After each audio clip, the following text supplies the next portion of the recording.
Do you hear something flapping? You. What? That isn't you? Hey, I don't make that much noise. Wait, you're right. Look out! We've got company. Trivial. Yeah. Oh, I leveled up. Alright, I exploded. Let's get Fidget's. Even though Fidget's useless until you get her lightning. Right. Oh, there's probably some use. We just haven't found it. It's distraction. Yeah. Yeah. Eat my bowl of chicken. This has a couple of Castlevania references in it. Yeah. Yeah, I was gonna say, I'm glad they made that reference.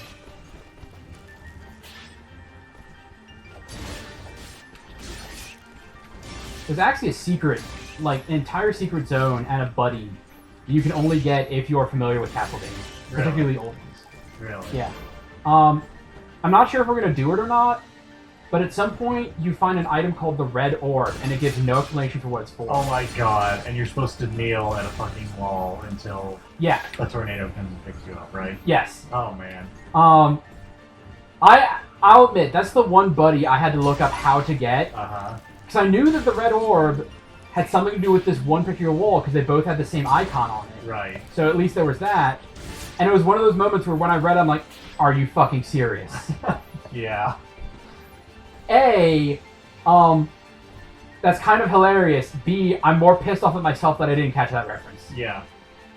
Does anybody tell you to pray at the wall? There's an obscure note you can find somewhere. Okay, good. At least there's some sort of hints. Yeah, all the buddies are hidden in kind of obscure locations, but there are lots of little hints here and there. These notes you can find that tell you where they are. Okay. So, nothing is particularly bad about, you know, where to find things. Yeah, you get launched really fucking high when you do the aerial dust storm. Yeah, I can imagine that's good for, like, going places. There's two buddies that you need to do that to get. Okay. And Yeah, I figured that would come into play somewhere. only in challenge areas. Like nowhere in actual gameplay. Oh, yeah, that would be kind of unfair-ish. Unless they explain it to you, which they never really do. Right. Yeah, it seems like an advanced technique. As far as this game has advanced techniques. Right. The one thing I hate about that one technique I'm doing right now, the throw, there's one enemy at the end of the game that does this huge dramatic explosion if you do that on them. Oh.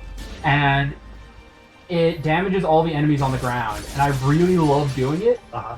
But at that stage, you become so powerful that more often than not, you go to do it, and you end up doing an aerial dust storm instead. Oh. Like, I want to throw him down. Yeah. There's a ton of these fuckers in this area. Yeah. That's another problem. You're gonna see a lot later in the game. Is there's a lot of red light, green light platforming. Okay. I fucking hate red light, green light platforming. The worst. Like, no, let me play the game. Yeah, but you have to stop to not get hit by this thing. I don't care. Yeah. Give me a way that if I'm good enough, I can just dodge through it, or some stupid bullshit that I don't have to slow down. Oh, Don't tell there's me- probably some way to do it. Nah. There usually is. I Probably honestly not don't intended. think so. There might be some weird glitch abuse, but Not something the Ah, damn it. casual player's gonna do. You need a speedrunner for that. probably. yeah. I've been watching AGDQ and SGDQ recently just to kill time, and a lot of the stuff they do is amazing. But I haven't seen a speedrun of this yet. Probably not too hard. Yeah, I'm sure. Like, the only enemies you actually need to fight are the ones at the end of the zone.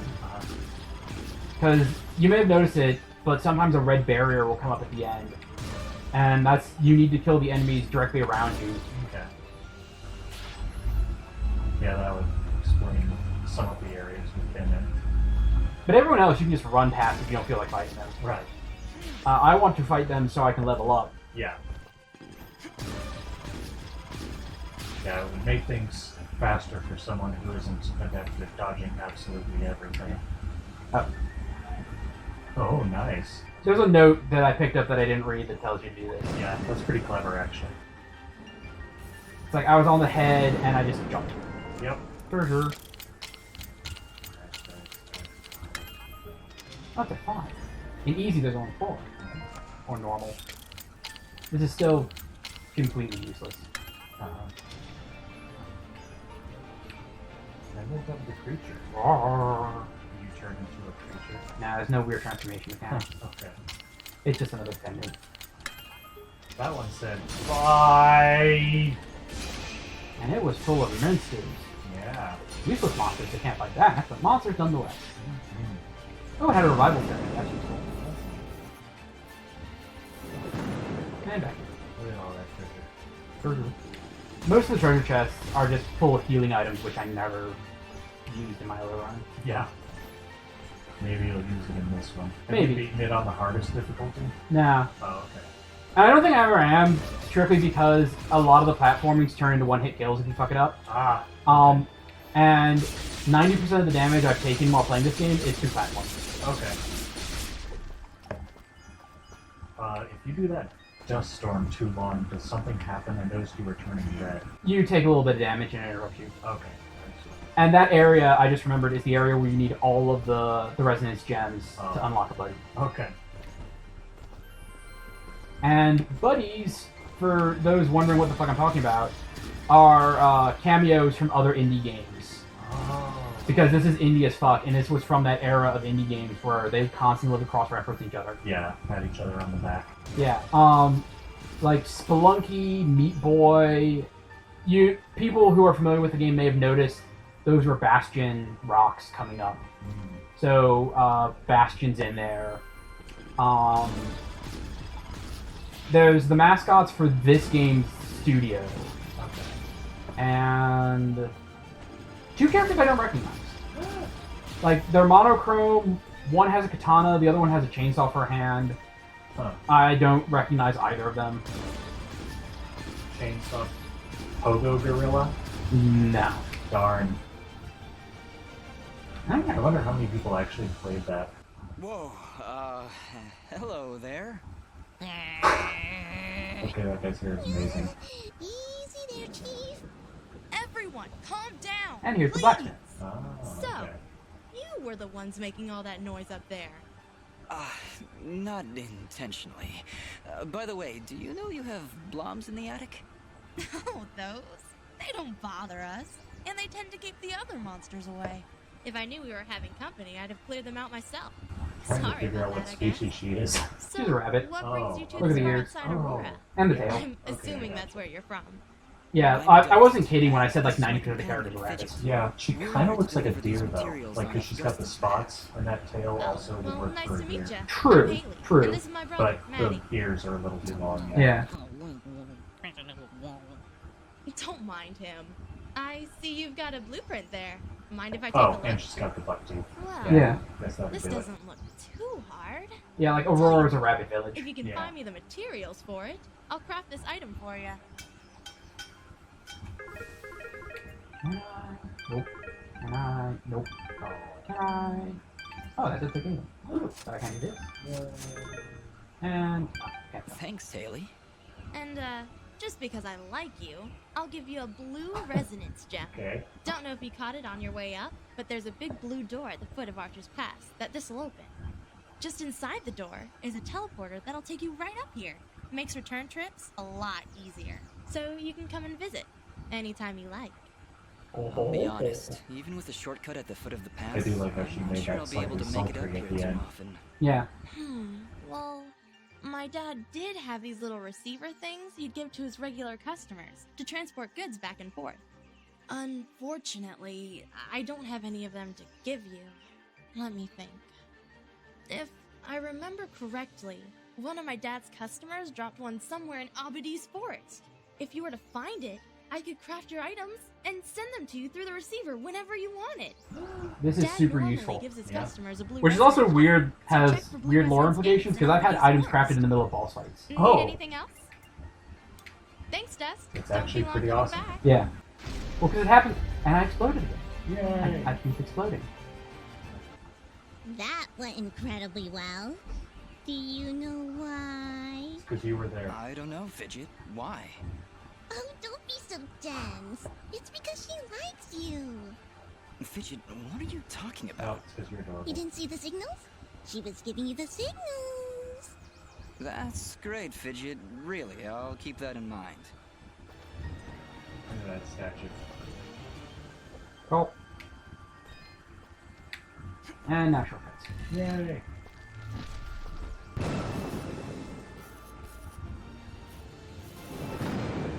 We travel via explosions. Oh yeah. And level up via explosions. Dust loves to explode! Yeah. It's got the blobs all over the place. Oh yeah, that's true.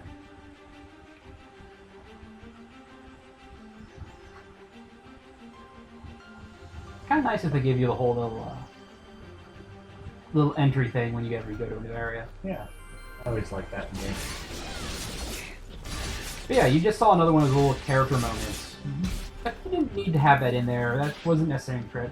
But, you know, it helps solidify these two as characters. Yeah. And that's something you really need to have in order to, you know, make people invested in your story, whether it's a book or a game or anything. These little moments of your characters just being people. Yeah. I always like that in games.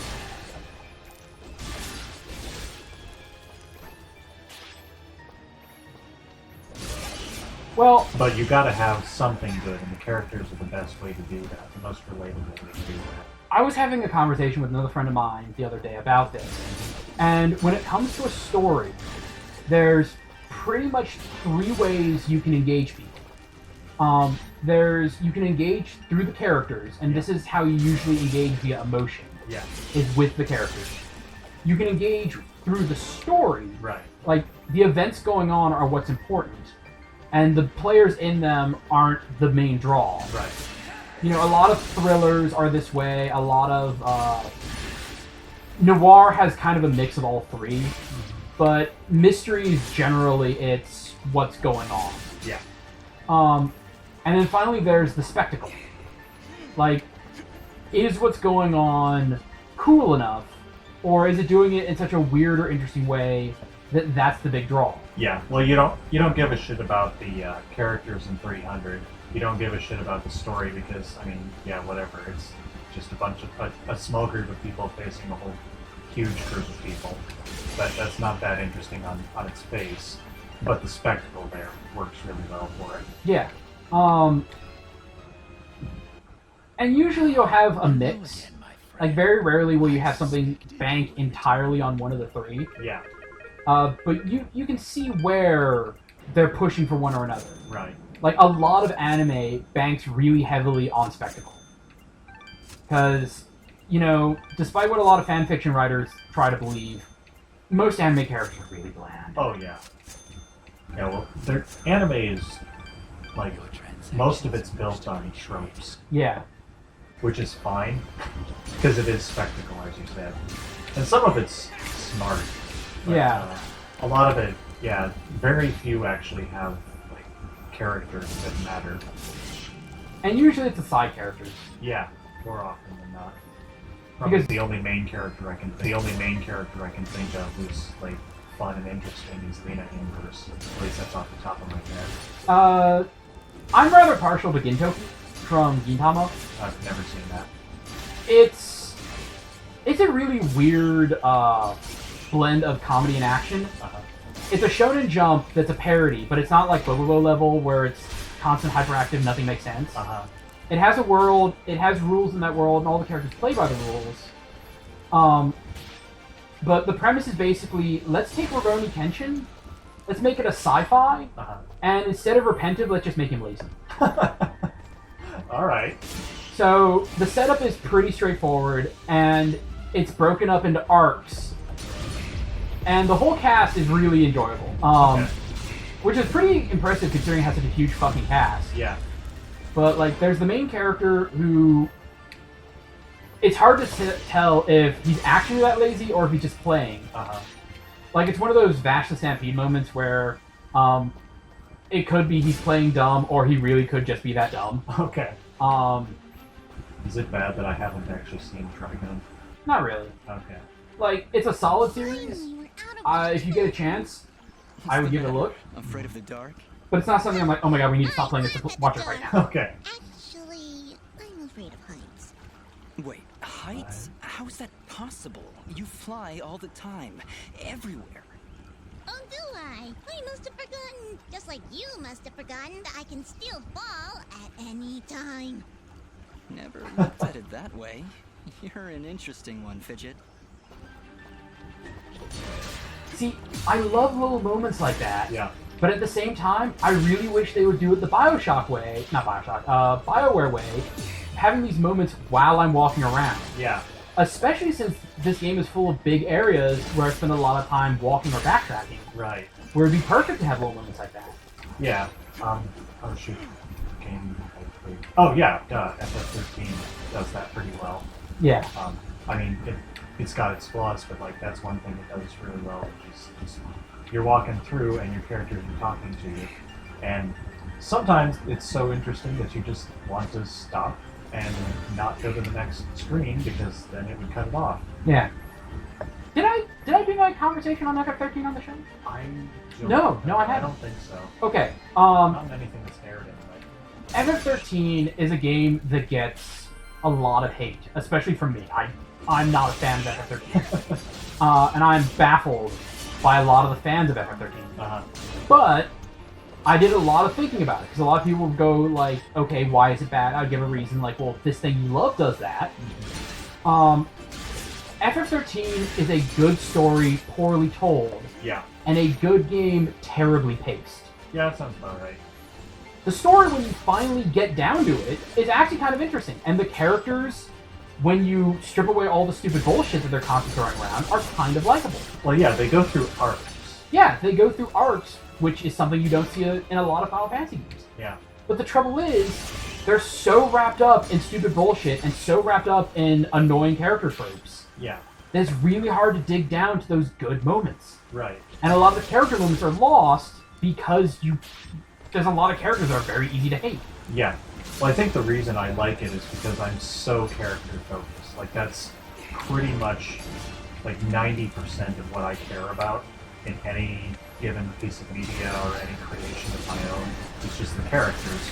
And so, because I focus on that, I kind of ignore all the rest of the stuff, which includes the horrible monotony and the just weird shit that doesn't have to be weird. It's just kind of there for reasons that are never explained. But but in FF13, I actually enjoyed it quite a bit just because I liked watching things happen. Like, at first I hated Vanille because she's the fucking perky, just fairy type character. But eventually I realized that there's a reason for that, and that actually made her kind of enjoyable. Yeah, like, a lot of the characters have these arcs, and they explain away, eventually, a lot of their more annoying tropes. Yeah. It's just they take so fucking long getting there. Yeah. The game probably could have been 20 hours. Yeah. Ooh, ow. I even appreciated the corridor aspect of it, because at first you're being led by the nose, and that actually made perfect logical sense for you to be going down this corridor with very few branches, and the branches don't actually take you anywhere different. So it's kind of like you're being led by fate, but then you reach this giant overworld, which is amazing because that's exactly the point when your characters decide to make their own fate. But then suddenly it goes back to the corridor again, and that entire motif is just gone. It's destroyed. And they really dropped the ball on that one. Yeah, there's that, and I really think the Final Fantasy name hurt that story a lot. Yeah. Because there's a lot of... Final Fantasy is very much a game that relies on certain tropes to establish itself in the franchise. Which is weird because all Final Fantasies change things up a little. Oh yeah, that's the case. No two Final Fantasies are alike. Yeah. Even the ones in the same continuity are radically different from each other. Yeah. But there are certain elements that are always there. And the removal of some of those elements from 13 really irked a lot of people. Like, I'm the kind of person that loves doing side quests. Uh-huh. I adore side quests because I feel like that's where these worlds can really flesh themselves out. Yeah. Like, that's where you can really find a lot of backstory for the characters. That's where you can find a lot of little tidbits about the world. And, like, they say, no, don't worry, there are side quests in this game. There are side quests. You just need to get to them. And then you get to the side quest 30 hours into the game, and it's like, go hunt this monster. Okay, cool. What's the other one? We have other side quests. What's the other side quest? Go hunt this monster. Yeah. Oh, and for variety, this other one is go hunt this monster. Yeah. Is that really all that's here side quest wise? No, because if you hunt this monster, then you get access to this other monster that you can hunt. Yeah.